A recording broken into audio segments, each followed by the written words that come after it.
सासू माँ की नई सहेली। प्रिया किचन में चाय बना रही होती है और सुमन ड्राइंग रूम में बैठकर मजे से टीवी देख रही होती है। तभी दरवाजे की घंटी बजती है। प्रिया, जरा देखना तो कौन आया है। देखती हूँ मम्मी जी। प्रिया दरवाजा खोलती है तो सामने पड़ोस वाली विमला आंटी खड़ी होती है। नमस्ते आंटी जी, कैसी हैं आप?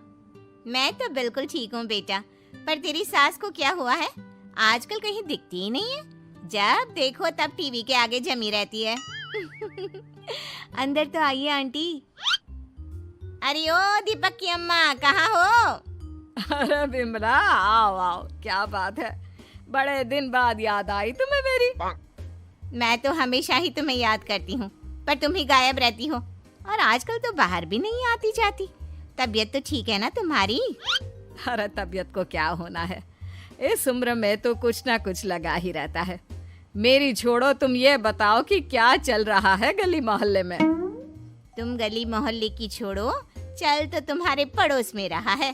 तुम्हारी नई सहेली आई है। मेरी कौन सी नई सहेली? मैं तो यहाँ बस तुमसे बातचीत कर लेती हूँ या फिर बाजू वाली शर्मा की बहू से दो चार बातें कर लेती हूँ। इसीलिए तो कहा कि तेरी नई सहेली आई है। अब कोई पड़ोस में आया है तो बात तो होनी ही है। कम से कम इसी बहाने हमारा भी एक ग्रुप बन जाएगा। फिर सब मिलकर अपनी बहुओं की शिकायतें किया करेंगे। दोनों हंसने लगते हैं। तभी प्रिया चाय लेकर आती है और सामने टेबल पर रख देती है। दोनों चाय पीती हैं और बातें करते हैं। चलो मैं चलती हूँ, अब कल मिलते हैं। राम राम। अगले दिन प्रिया किचन में कुछ काम कर रही होती है और सुमन आराम से सोफे पर बैठकर मटर छिल रही होती है। तभी डोरबेल बजती है। प्रिया दरवाजा खोलती है तो सामने उनकी नई पड़ोसन खड़ी होती है। जी, आप कौन? मैंने पहचाना नहीं। नमस्ते बेटा, मैं शारदा, आपके बगल वाले घर में अभी 2-4 दिन पहले ही शिफ्ट हुए हैं। ओह अच्छा अच्छा अच्छा, नमस्ते आंटी, अंदर आइए ना आप। देखिए तो मम्मी जी, आज कौन आया है। इतना कहकर प्रिया किचन में चाय बनाने चली जाती है। नई पड़ोसन को घर पे देखकर सुमन थोड़ा हैरान हो जाती है। नमस्ते बहन जी, मैं शारदा, आपकी नई पड़ोसन। अच्छा अच्छा, आप हैं हमारी नई पड़ोसन। आइए आइए, और बताइए कैसी हैं आप? जी बिल्कुल ठीक हूँ। वो दरअसल घर पर छोटी सी पूजा रखवाई थी, बस उसी का प्रसाद देने चली आई। सोचा इसी बहाने नए पड़ोसियों से भी मुलाकात हो जाएगी। ये तो बहुत अच्छा सोचा आपने। सुमन प्रिया को आवाज लगाती है। अरे ओ बहू, जरा चाय पानी का तो आके पूछ लो। ये आजकल की बहुएं भी ना, जब तक बोलो नहीं तब तक कुछ नहीं करेंगी। आई मम्मी जी। प्रिया चाय लेकर आती है। दोनों बैठकर चाय पीती हैं और खूब सारी बातें करती हैं। अच्छा बहन जी, अब मैं चलती हूँ, फिर मिलते हैं। अब तो आना जाना लगा ही रहेगा। शारदा के जाने के बाद प्रिया किचन से बाहर आती है। क्या बात है मम्मी जी, आप दोनों को देखकर तो लगा ही नहीं कि पहली बार मिल रही हो। आप दोनों तो बिल्कुल बिछड़ी हुई सहेलियों की तरह बातें कर रही थी। अरे जब दो औरतें मिल जाती है ना, तो बातें अपने आप ही निकल आती है। अब तू अपने काम पर ध्यान दे, बातों पे नहीं।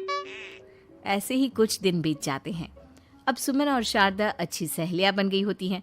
दोनों एक साथ मंदिर जाती, मार्केट जाती और कभी कभी तो विमला भी इनके साथ मिलकर खूब हंसी ठिठोली करती। एक शाम तीनों बैठकर सुमन के घर पर चाय पी रही होती हैं कि तभी बहुत तेज बारिश शुरू हो जाती है। सुमन जोर से प्रिया को आवाज लगाती है। प्रिया, ओ प्रिया, देख कितनी तेज बारिश हो रही है। जाके छत से सारे कपड़े ले आ, नहीं तो सब भीग जाएंगे। सुमन 2 बार आवाज लगाती है लेकिन प्रिया का कोई जवाब नहीं आता। शायद प्रिया कुछ काम कर रही है, इसीलिए कुछ जवाब नहीं दे रही। अरे काहे का काम, आराम फरमा रही होगी महारानी। तभी प्रिया बीमार हालत में अपने कमरे से बाहर निकलती है। हाँ मम्मी जी, क्या हुआ? मेरी तबीयत थोड़ी ठीक नहीं है ना, इसलिए आग लग गई। अरे सारे कपड़े भीग गए और तुझे सोने से फुर्सत नहीं है। सबके सामने सुमन के मुंह से ऐसी बातें सुनकर प्रिया उदास हो जाती है और छत से कपड़े उतारने चली जाती है। सुमन, ये क्या बात हुई? प्रिया ने बताया ना कि उसकी तबीयत ठीक नहीं, इसलिए उसकी आंख लग गई। तुम भी ना खामखा उसे सबके सामने सुना दिया। अरे आप नहीं जानती शारदा जी, कुछ बहुएं ना बहुत आलसी होती है, घर का एक काम नहीं करना चाहती। ऐसा नहीं है सुमन, तुम्हारी बहू तो बहुत प्यारी है, तुम्हारी सारी बात भी तो मानती है। हाँ सुमन, तुम प्रिया के बारे में ऐसा क्यों सोचती हो? मेरी भी दो बहुएं हैं, लेकिन मैं उन्हें अपनी बेटियों की तरह रखती हूँ। आखिर वो भी तो किसी की बेटियां ही है ना। और अगर तुम ऐसा ही व्यवहार करोगी तो एक दिन प्रिया भी तुम्हारे साथ ऐसा ही बर्ताव करेगी। शारदा और विमला की बातें सुनकर सुमन की तो बोलती बंद हो जाती है। वहीं प्रिया भी बाहर से सारी बातें सुन रही होती है। अरे मैं कोई उसकी दुश्मन थोड़ी ना हूँ, मैं भी उसकी माँ हूँ, लेकिन कभी कभी सास बनना पड़ता है, नहीं तो बहुएं हाथ से निकल जाती है। देखो सुमन, ये सब सोच का फर्क है। अगर तुम ये सोचोगी तो कभी प्रिया को अपनी बेटी नहीं बना पाओगी। इतना कहकर शारदा और विमला वहां से चली जाती हैं और सुमन अकेले बैठकर उनकी बातें सोचने लगती है। अगले दिन प्रिया और दीपक अपने कमरे में बैठकर बात कर रहे होते हैं और सुमन उनके कमरे के बाहर कुछ काम कर रही होती है और उन दोनों की बातें सुन लेती है। दीपक, तुम्हें पता है हमारे पड़ोस में जो शारदा आंटी है ना, बहुत अच्छी हैं। अच्छा, ऐसा क्या हो गया जो तुम्हें वो इतनी अच्छी लगने लग गई? कुछ खास नहीं, बस कल जब मम्मी जी मुझे सबके सामने सुना रही थी तो शारदा आंटी ने मेरा साथ दिया। मैं तो सच में हैरान ही रह गई थी जब उन्होंने मम्मी जी को मुझसे ऐसा बर्ताव करने के लिए मना किया। अच्छा, फिर क्या हुआ? होना क्या था, शारदा आंटी तो मम्मी जी को समझा ही रही थी कि बहू को भी बेटी की तरह ही रखना चाहिए, लेकिन मम्मी जी तो मम्मी जी है ना, उन्हें तो मुझ में हमेशा कमी ही दिखती है। काश मुझे भी शारदा आंटी जैसी सास मिली होती जो मुझे भी अपनी बेटी जैसी समझती। सुमन ये सब सुनकर बहुत उदास हो जाती है और वहां से चली जाती है। प्रिया की बातें सुमन के कानों में बार बार गूंज रही थी। उसे बहुत शर्मिंदगी महसूस हो रही थी कि उसने प्रिया के साथ बहुत गलत किया है। अगले दिन सुमन शारदा और विमला को बुलाती है। क्या बात है सुमन, आज तूने ऐसे अचानक क्यों बुलाया? सब ठीक तो है ना? हाँ, सब ठीक है, तुम दोनों बैठो तो सही। तब तक दीपक और उसके पापा भी आ जाते हैं। प्रिया, तुम भी आ जाओ। क्या हुआ मम्मी जी, आपने बुलाया? हाँ प्रिया बेटा, मैं आज सबके सामने तुमसे माफी मांगना चाहती हूँ। मैंने आज तक तुम्हारे साथ बहुत बुरा व्यवहार किया है, लेकिन तुमने कभी भी मेरे साथ बुरा बर्ताव नहीं किया। मुझे अपनी गलती का एहसास हो गया है, हो सके तो मुझे माफ कर देना। प्रिया अपनी सास की बातें सुनकर हैरान हो जाती है।